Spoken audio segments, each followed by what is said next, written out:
Persepsi adalah biang masalah. Percayakah Anda bahwa dalam pelajaran Millionaire Mindset, persepsi merupakan hal nomor satu yang wajib dirubuhkan? Karena disampaikan di sesi awal, inilah pelajaran yang paling banyak menghasilkan resistensi atau perlawanan dari banyak peserta, termasuk saya. Contoh persepsi beberapa orang yang berkomentar seperti ini. Zaman sekarang banyak perempuan matre, lihat lelaki hanya dari ukuran materinya. Dalam Millionaire Mindset, persepsi bukan seperti itu, tapi seperti ini. Hanya lelaki yang kere yang bilang bahwa semua perempuan matre. Anda lihat bedanya kan? Persepsi ini bisa membuat Anda tertohok-tohok, tetapi hati kecil sebenarnya mengiyakan juga. Atau contoh lain persepsi seperti ini. Belagu banget sih ini orang, pakai motor Harley, suaranya menggelegar berisik, gayanya sombong. Sering kita mendengar komentar orang seperti itu, bukan? Akan tetapi sebenarnya pernyataan tersebut merupakan antitesa atau lawan dari sisi konsius pikiran yang menyatakan saya tidak mampu beli motor Harley. Karena itu sebagai pelampiasan, keluarlah omongan negatif yang mengutarakan persepsi dari sisi buruknya. Di awal-awal sesi, semua diacak-acak begini. Ya, otak kita rasanya seperti dibolak-balik. Ini merupakan suatu hal yang membuat tidak nyaman, tetapi dalam pikiran hati kecil kita rasanya seperti ada yang nyeletuk. Iya juga sih, karena sudah ada kesepakatan di antara sesama peserta dan fasilitator yang mengajarkan bahwa mereka akan menggunakan bahasa langsung. Mau tidak mau, persepsi tersinggung. Harga diri, gengsi, atau ilmu, atau apapun yang dipegang sebagai kebenaran versi diri peserta harus ditanggalkan,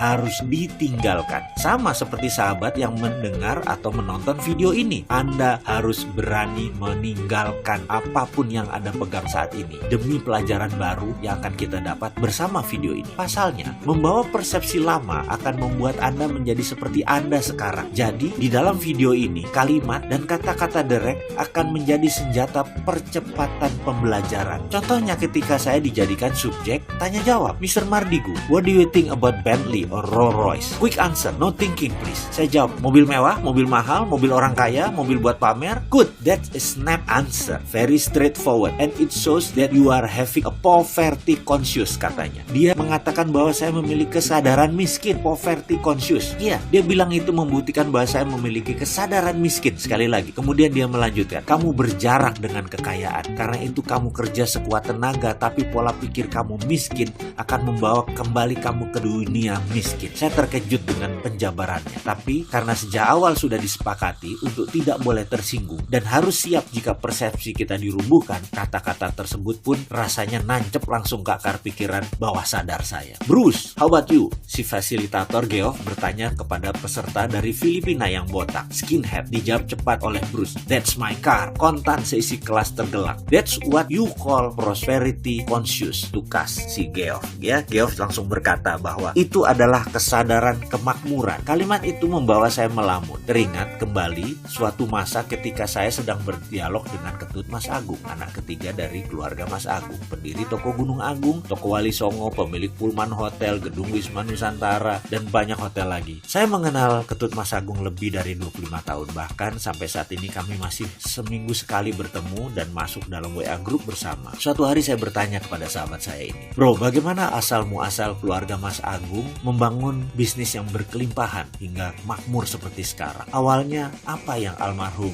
Bapak Mas Agung lakukan? Singkat cerita, beliau mengisahkan bagaimana bapaknya dulu sebagai pegawai bagian sales yang gigih. Setiap hari berjualan buku, namun di hati kecilnya ia selalu berkata bahwa bekerja seperti itu artinya membangun kerajaan orang lain, dan ini ada batasnya. Pemikiran itu pun memenuhi isi kepalanya setiap saat. Dia ingin membuka usahanya sendiri, membangun kerajaannya sendiri. Kemudian ada satu rumah di Jalan Kuitang nomor 10 yang setiap hari selalu ia lewati. Dia selalu menghayal andai dia bisa memiliki rumah itu, kemudian menjadikan tempat untuk memulai usahanya. Rumah itu dimiliki sepasang suami istri warga negara Belanda, dan suatu hari mereka sekeluarga harus meninggalkan Indonesia karena sejak perjanjian Linggarjati ditandatangani, Belanda harus angkat kaki dari Indonesia. Akhirnya keluarga pemilik rumah di Jalan Kuitang pun memasang iklan di koran dengan harga yang sangat murah, akan tetapi tidak ada peminat. Kemudian mereka memasang informasi di depan rumah dengan harga yang lebih murah lagi, juga tidak ada yang peminat. Sampai suatu hari sang istri berkata kepada suaminya, sayang sekali kita meninggalkan aset di negeri orang seperti ini. Bagaimana kalau kita tawarkan kepada orang yang lewat? Saya perhatikan ada seorang anak muda berwajah oriental setiap hari lewat, dan dari raut mukanya sepertinya dia orang yang berdedikasi, rajin kerja, pandai, siapa tahu dia berminat berminat, Pak. Anak muda yang dimaksud istrinya tak lain adalah Mas Agung. Maka suatu hari ketika Mas Agung lewat, dipanggil dia dan ditawarkan rumah tersebut. Tentu saja tawaran tersebut disambut antusias oleh Mas Agung. Sayangnya, begitu disebut harga, Mas Agung tidak sanggup. Padahal harga tersebut super murah dibanding penawaran via koran, bahkan harga yang ditempel di depan rumah tersebut. Tapi apa mau dikata, uang Bapak Mas Agung belum terkumpul sampai sebegitu. Akhirnya sang suami nawarkan solusi agar Mas Agung mencicil selama 5 tahun. Mas Agung pun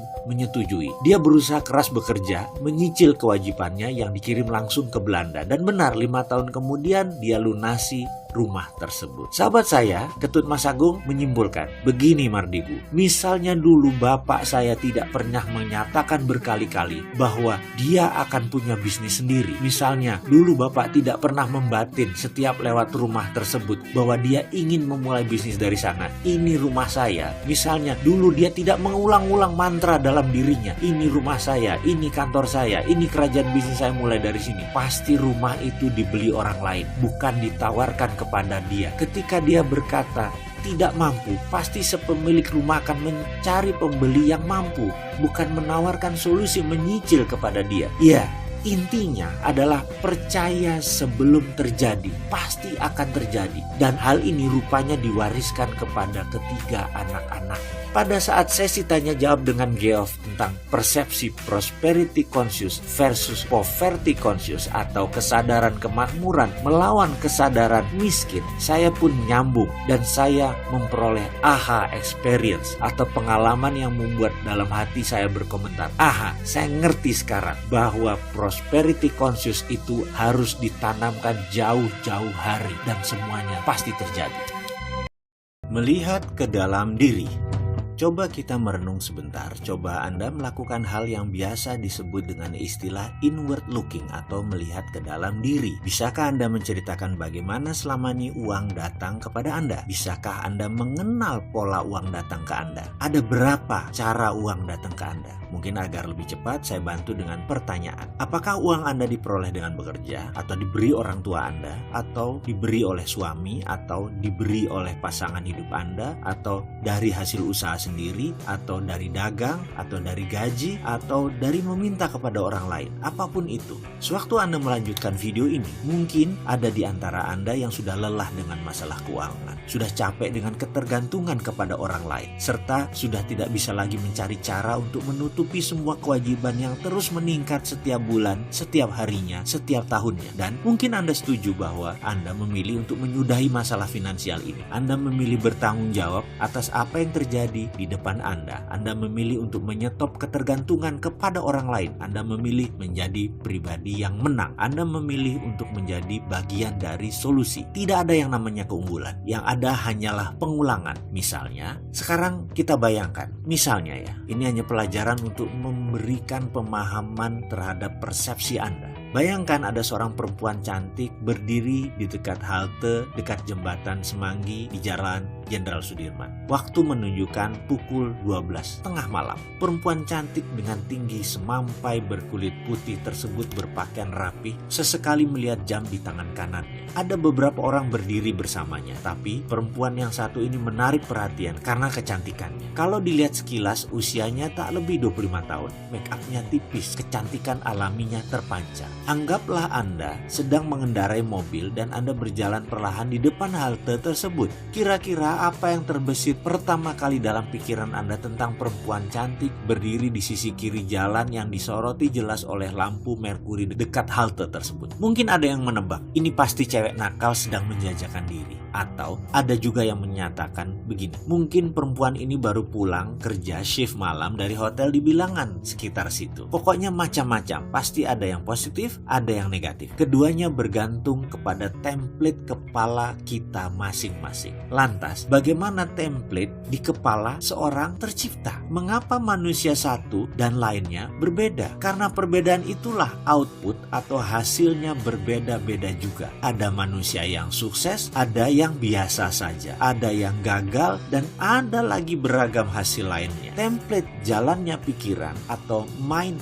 map tercipta karena sesuatu yang berulang-ulang terjadi dalam perjalanan hidupnya. Misalnya seseorang yang membaca koran lampu merah, atau dulu ada namanya pos kota, atau isi berita yang selalu negatif. Walaupun berita-berita tersebut merupakan fakta, tetapi kalau setiap hari dijejali dengan berita maksiat, kriminal, bisa dibayangkan seperti apa template orang yang kira-kira selama 5 tahun kalau dia baca dan yang diperoleh adalah hal-hal seperti itu. Di sisi lain, apa yang terjadi jika seseorang membaca koran, majalah bisnis, buku self-improvement selama 5 tahun? Template seperti apa yang dia miliki? Jika sekiranya kedua orang tersebut berjalan bersama dalam mobil, lalu melihat fenomena wanita cantik tadi, apakah Anda menebak apa isi kepala masing-masing kedua orang itu? Bagaimana? Inginkah mengubah dasar pemikiran Anda? Dalam memutar roda, selalu ada yang memberatkan, sama halnya dalam melakukan perubahan mindset ini. Maka, selain keyakinan-keyakinan lingkungan yang mempengaruhi, ada juga hal yang harus Anda jaga setelah melakukan perubahan. Jika ini tidak dijaga, Anda akan kembali lagi menjadi diri Anda yang lama. Sebagaimana Anda tahu, pandangan dan reaksi Anda terhadap kejadian dalam hidup ditentukan oleh dasar-dasar pemikiran Anda. Dasar pemikiran tersebut merupakan keyakinan-keyakinan, pendapat-pendapat, dan kesimpulan-kesimpulan yang Anda tarik sebagai masukan dari pengalaman Anda yang Anda terima sejak kecil. Hal-hal tersebut membentuk self-concept. Seberapa Anda yakin tentang diri Anda, inilah filosofi hidup Anda. Semakin kukuh dasar pemikiran tersebut, semakin yakin Anda dengan kebenarannya. Pada akhirnya, dasar inilah yang menjadi pengendali apapun yang Anda lakukan, yang Anda kerjakan, dan yang Anda rasakan. Jika Anda yakin Anda adalah orang yang penuh dengan talenta dan semangat, ramah, populer, sehat, serta memiliki kehidupan yang indah, dasar-dasar pemikiran ini yang akan membawa Anda kepada penetapan sasaran hidup. Jika Anda belum memiliki template dasar tersebut, lakukan perubahan dan pasang template dasar tersebut dalam diri Anda. Lakukan seperti yang pernah dan terus saya lakukan. Ingat, yang penting bukan apa yang terjadi kepada Anda di dalam kehidupan ini, tetapi bagaimana reaksi Anda. Juga bukan dari mana asal Anda, tapi kemana tujuan Anda dan bagaimana Anda mencapainya. Sesungguhnya tujuan Anda hanya dibatasi oleh keilmuan dan imajinasi Anda. Padahal sebenarnya imajinasi itu tak terbatas. Jadi tujuan Anda sesungguhnya menjadi tak terbatas pula. Inilah dasar pemikiran dan keyakinan yang Anda perlukan untuk menunjang potensi sukses Anda. Dobrak mitos. Sayangnya, terdapat berbagai mitos yang kita dengar selama kita tumbuh menjadi dewasa. Mitos ini bisa menjadi penyabot harapan-harapan Anda dalam meraih sukses, di dalam meraih kebahagiaan, dan kepuasan di kemudian hari. Misalnya, Anda merasa sudah tua, Anda merasa ditakdirkan hidup susah, atau Anda merasa kurang pintar. Perasaan seperti ini adalah dasar pemikiran yang menimbulkan rasa rendah diri dan tidak mampu. Anda berasumsi bahwa orang lain lebih mampu, hanya karena Anda merasa saat ini mereka berprestasi lebih baik dari Anda. Perasaan rendah diri menetap jauh di lubuk self-concept. Dari mana ide-ide itu? Tentunya masa lalu Anda memberi sumbangan terbesar. Bisa didapat dari orang tua yang kurang paham mendidik anak. Bisa didapat dari lingkungan. Misalnya, Anda sering diabaikan, kurang mendapatkan perhatian, kurang mendapatkan kepercayaan. Sehingga mereka mulai membentuk keyakinan pada diri Anda bahwa Anda kurang mampu. Itu mitos. Itu tidak benar. Sudahi sekarang juga. Mulailah berbicara hal yang positif tentang Anda dengan hati riang dan lakukan berulang-ulang. Kata-kata yang paling berpengaruh dalam kosakata Anda adalah kata-kata yang biasa Anda katakan kepada diri sendiri. Kemudian Anda yakini kebenarannya. Dialog dengan diri merupakan penentu 95% emosi Anda. Ingat, ketika Anda berbicara dengan diri sendiri, otak Anda menerima kata-kata itu sebagai perintah. Your wish is a command. Pikiran tersebut menyebar ke seluruh tubuh, kemudian menyesuaikan dengan perilaku. perilaku, citra diri Anda, dan tindakan Anda sesuai dengan kata-kata Anda. Oleh karena itu, mulai sekarang berbicaralah dengan diri sendiri dan gunakan kata-kata yang sebenarnya Anda ingin terjadi kepada diri Anda. Dengan bahasa lain, hindari mengatakan apapun dalam diri Anda tentang sesuatu yang Anda tidak harapkan terjadi pada diri Anda. Ucapkan hanya kata-kata yang memberi pengaruh positif dalam diri Anda. Ingat, bahkan celetukan tentang hal di luar diri Anda bisa kembali ke Anda juga. Jadi, segala celetukan, komentar, opini, pendapat, serta kata-kata dalam diskusi, dalam dialog, pilihlah hanya yang membuat Anda menjadi lebih baik atau orang sekeliling Anda menjadi lebih baik. Begitupun ketika mengeluh, curhat, dan sharing, hanya ucapkan kata-kata yang baik-baik saja. Kata-kata, saya bisa, ini mudah, ini menyenangkan, saya yang terbaik, ini milik saya. Kata-kata seperti itu merupakan program untuk dasar membentuk self-concept Anda. Lakukan mulai sekarang. Anda patut mendapatkan yang terbaik. Mungkin Anda sering mendengarkan keluhan seperti kata-kata krisis moneter, krisis ekonomi, susah dapat uang, susah cari kerja, dunia memang keras, dan lain sebagainya. Atau mungkin ada semacam kritikan yang Anda terima pada masa lampau. Hal-hal seperti ini menciptakan mitos yang merugikan, yaitu munculnya kepercayaan bahwa Anda tidak berhak atas kesuksesan. Ini sering terjadi karena mereka yang hidup dari keluarga yang terbatas pengetahuannya, lingkungan yang marginal, kurang pendidikan. Jadi ada mitos yang dipercaya oleh lingkungan seperti bahwa orang miskin itu hidupnya penuh hikmah dan nilai luhur, sementara orang kaya penuh dengan dosa. Ada pula yang mengatakan banyak harta membuat beban di akhirat nanti. Juga kata-kata sudah takdir kita memang begini, atau kata-kata yang bernada menyalahkan pemerintah yang kurang mengurusi rakyatnya. Ini cukup aneh. Mengapa hal ini terjadi pada diri kita? Dipersalahkan ke orang lain. Seseorang yang memiliki kesadaran self-concept kemakmuran yang tinggi menunjuk keluar hanya yang positif, kemudian menunjuk ke dalam lebih positif lagi. Misalnya, dalam kehidupan Anda dibesarkan dengan keadaan negatif dan hanya ingat hal yang negatif, tetapi ternyata Anda berhasil mengatasi masalah tersebut. Pikiran Anda harus tetap positif, dan yang lebih penting lagi, perasaan Anda pun harus tetap happy dan positif. Anda pasti sukses. Saran saya, Anda tetap harus menata template dasar-dasar nilai yang telah terbentuk dalam diri kita, seperti sindiran, kritikan, atau kesinisan yang pernah Anda alami. Hilangkan dengan menata di lapisan terbawah. Benar, Anda bisa menutup dengan citra dan pelajaran di awal, dan sebaiknya Anda melakukan secara terus-menerus agar tidak muncul ke permukaan hal-hal yang negatif tersebut. Jika Anda sempat menyimak catatan perjalanan kehidupan masa lalu saya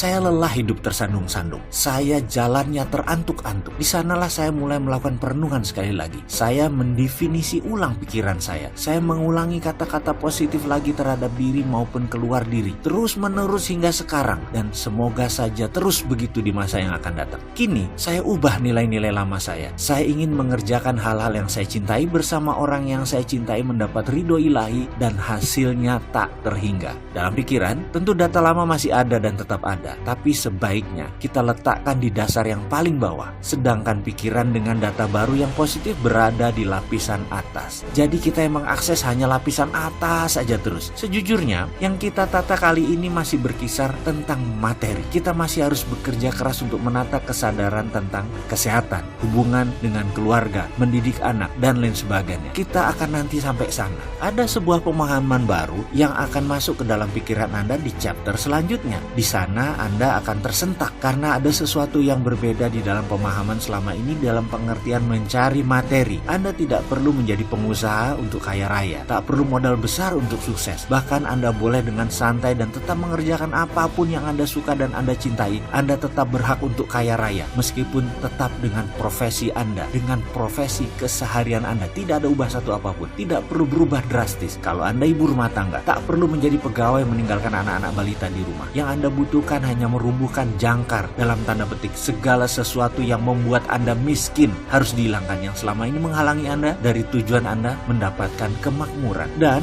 video ini tidak menjanjikan Anda untuk memperoleh rose garden, bahwa semuanya mudah, semuanya enteng, semuanya mudah membalik tangan. Tidak sama sekali. Yang harus disadari adalah semuanya dimulai dengan keyakinan, yaitu keyakinan baru. Jadi sekali lagi saya ulangi, siapa bilang mau kaya harus berbisnis? Siapa bilang sukses itu mudah, hanya perlu bekerja pintar tanpa modal, tanpa kerja keras? Kita akan luruskan semua itu. Saya jamin yang berbicara bahwa untuk sukses harus berbisnis, atau ada yang mengatakan sukses itu mudah tanpa kerja keras, tanpa modal, tanpa kerja pintar, adalah seorang pembelajar yang baik, tapi bukan pelaku yang menjalankan roda ekonomi. Yakinlah, yang berkata seperti itu pasti orang yang bertujuan baik. Namun bagi saya, niat baik tersebut sering misleading, membuat manusia lain jadi salah arah. Jadi pemahamannya harus diperdalam agar lebih benar, bukan hanya jargon. Saya tahu sekali niatnya memotivasi orang agar orang tidak patah semangat dengan kondisi saat ini. Saya juga paham sekali bahwa pemutar roda ekonomi saat ini banyak datang dari kalangan yang memiliki sedikit pendidikan sekolah dengan sedikit modal, bahkan ada yang tanpa modal. Cerita tentang orang-orang seperti ini menjadi semacam pendekatan mirroring agar satu rasa, kemudian dibandingkanlah dengan kisah-kisah orang sukses di dunia yang juga tidak bermodal, tak berpendidikan. Tujuannya sama, yaitu agar memotivasi untuk bersemangat, dan itu tidak salah. Ini benar dan saya setuju sekali. Akan tetapi siapapun yang mengatakan hal tersebut sebaiknya menjelaskan lebih dalam lagi. Yang disebut begini, misalnya berbisnis properti tanpa modal, sebaiknya diterangkan lagi dengan benar. Itu broker properti atau pebisnis properti. Gak mungkin lah bisnis properti tanpa modal. Ini harus diluruskan. Kalau broker memang modalnya duitnya sedikit, karena memang tanah orang, aset orang, kita hanya menjual diri dan memasarkan. Fee yang didapat merupakan imbalan dari jasa kita. Lain halnya dengan pebisnis properti. Pebisnis properti belum mulai berjualan dan berbisnis sudah sibuk dengan biaya-biaya dan sudah keluar modal, mulai dari HO, undang-undang gangguan, AMDAL, IMB, dan lain sebagainya, dan itu sudah keluar uang. Dari mana katanya pebisnis properti nggak pakai modal? Itu broker, sekali lagi. Lalu berbisnis properti tanpa modal itu di mananya? Nggak ada kan? Udah deh, jadi kita harus jujur mengatakan bahwa bisnis pasti pakai modal, tapi kaya bisa tanpa modal. Jadi daripada ngusung woro-woro bisnis properti tanpa modal, menurut saya akan lebih baik jika menginformasikan, diperjelas. Misalnya, cara menjadi sales properti yang baik, cara melipat gandakan penjualan properti Anda, dan semacamnya. Menurut saya ini lebih jujur dan tidak memberi harapan palsu kepada orang-orang yang haus sukses. Ada juga yang mengusung jargon kerja pintar. Ini biasanya pemain bisnis MLM. Dan sekali lagi, ini bukan hal yang salah. Ini benar, kerja pintar. Karena kerja Anda hanya jualan produk. Anda tidak perlu memikirkan gudang, distribusi, administrasi, atau izin-izin. Anda tidak perlu susah-susah menciptakan merek dan lain sebagainya. Anda hanya perlu membangun sales team, berjualan dan memotivasi. Titik. Itu memang kerja pintar. Anda hanya mengerjakan 30% dari sisi bisnis. Namun, leader seperti itu tidak bisa mengatakan bahwa ber-MLM itu berbisnis. Ini hanya strategi salesmanship. Sales adalah bagian dari bisnis dan bukan berbisnis. Kalau Anda memiliki bisnis jaringan tersebut, barulah Anda menyebut diri Anda pebisnis. Ada juga yang mengatakan Bill Gates tidak menyelesaikan sekolahnya, atau Lim Swee Leong tidak sekolah. Pengusaha lain juga tidak sekolah formal, tapi pada kaya-kaya. Ini menimbulkan pemahaman yang keliru juga bahwa pendidikan itu tidak diperlukan untuk berbisnis. Enggak.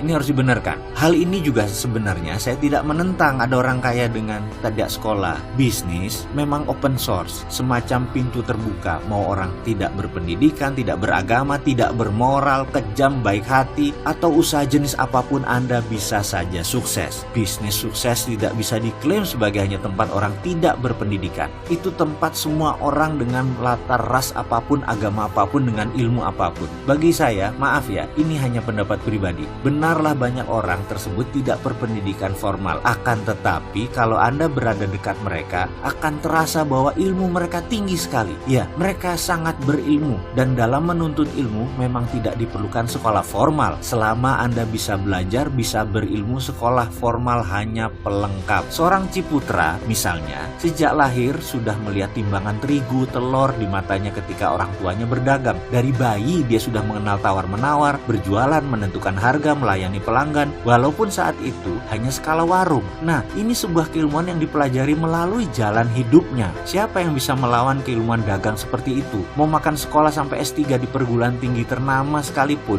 gak akan diajari hal itu. Lalu sewaktu dia berbisnis di usia 20 tahunan, sebenarnya dia sudah memiliki ilmu dagang sebagai platform pola dalam pikiran bawah sadarnya. Jadi, berbisnis merupakan matriks yang rumit yang seharusnya tidak dipikirkan tetapi dijalankan. Untuk berbisnis, Anda harus memiliki komitmen dan ide yang terlatih. Bahkan sahabat saya mengatakan, sekreatif apapun ide Anda, kalau tidak laku dijual, namanya Anda tidak kreatif. Kesimpulan, Anda harus dipercaya. Kalau kepercayaan orang terhadap Anda tinggi, apapun yang Anda berikan, bahkan meskipun menurut mereka ide Anda jelek atau produk Anda buruk, pasti tetap dibeli. Lalu, benarkah tidak perlu kerja keras? Saya meneliti dalam-dalam hal ini. Saya percaya semua orang kaya, orang sukses adalah pekerja keras. Namun, mereka bukan saja pekerja keras, tapi orang yang tahu memanfaatkan waktu. Mereka bekerja keras, iya, tapi begitu liburan, mereka benar-benar menikmati liburannya dan enjoy. Mereka pandai membagi waktu di antara kerja, di rumah, bersosialisasi. Kata-kata work hard, play hard bukan sekedar jargon. Mereka melakukan secara harafiah. Perilaku kerja yang pintar, membagi waktu, itulah sesungguh yang disebut kerja pintar. Mereka diinfokan hanya main golf atau selalu datang siang ke kantor. Sudah ada sistem yang mereka kerjakan karena sudah ada direktur yang mengerjakan. Itu merupakan produk tahunan kerja keras mereka. Ibaratnya orang menanam mangga selama 4 tahun panen, terus menghasilkan selama 25 tahun. Kalau dilihat 10 tahun, ya kelihatannya seperti orang yang santai. Namun kalau Anda melihat 4 tahun pertama hidupnya, mungkin Anda akan berkata beda. Mungkin Anda memandangnya sebagai seorang workaholic atau penggila kerja. Satu hal lagi, apakah untuk kaya atau sukses harus berbisnis? Nah, untuk hal ini saya sedikit berlawanan dengan banyak orang. Saya percaya untuk kaya atau sukses, Anda tidak perlu berbisnis. Dengan kalimat lain, untuk kaya ada ribuan cara. Berbisnis atau berwirausaha hanyalah salah satunya saja. Mau Anda berlatar belakang office boy, pedagang kaki lima, pensiunan olahragawan, TNI, guru, tukang las, ibu rumah tangga, tukang parkir sekalipun. Sukses atau kaya adalah masalah perilaku atau attitude. Kaya atau sukses adalah produk sampingan dari sebuah perilaku kaya. Menabung, contoh perilaku orang sukses. Berinvestasi adalah perilaku orang sukses. Dipercaya adalah perilaku orang sukses. Dan banyak lagi perilaku pribadi sukses ini bukan hak prerogatif pebisnis. Itu hak prerogatif orang sukses. Anda menjadi good follower juga termasuk perilaku pribadi sukses. Anda seorang good listener juga termasuk pribadi sukses. Anda seorang pegawai atau seorang putus sekolah, Anda perlu memiliki kepribadian seperti itu untuk bisa sukses, yaitu good follower, good listener. Anda tidak perlu repot-repot membangun perusahaan blue chip. Anda bisa mempelajari dengan seksama di bursa, di equity crowdfunding, di Santara. Anda bisa lakukan itu. Lalu belilah dalam jangka panjang. Otomatis Anda sudah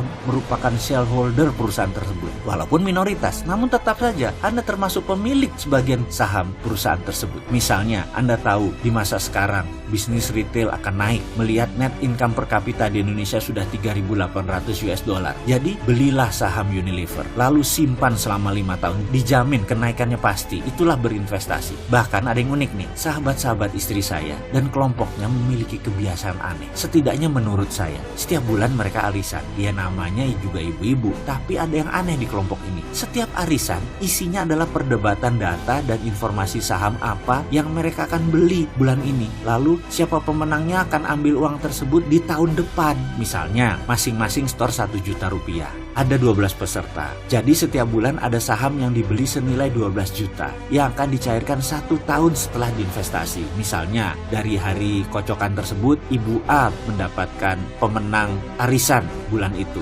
Kemudian dibelikan saham kelapa sawit Astra Argo Lestari. Lalu bulan depan 12 juta diinvestasikan ke saham Trada Marine Cargo. Itu diputuskan setelah mereka berdua belas berdebat dan berdiskusi. Kalau dengar ceritanya seru juga nih. Saya yang dulu-dulu merasa arisan itu hal yang berbau sosialite dan hanya perilaku sosial semata, jadi melihat arisan dari sisi menarik sekarang. Jadi ke depan sukses dan kaya, sekali lagi, bukan untuk mereka yang bekerja saja, alias siapa saja punya profesi apapun bisa sukses selama tahu dan berpikir sukses. Selamat melanjutkan video selanjutnya.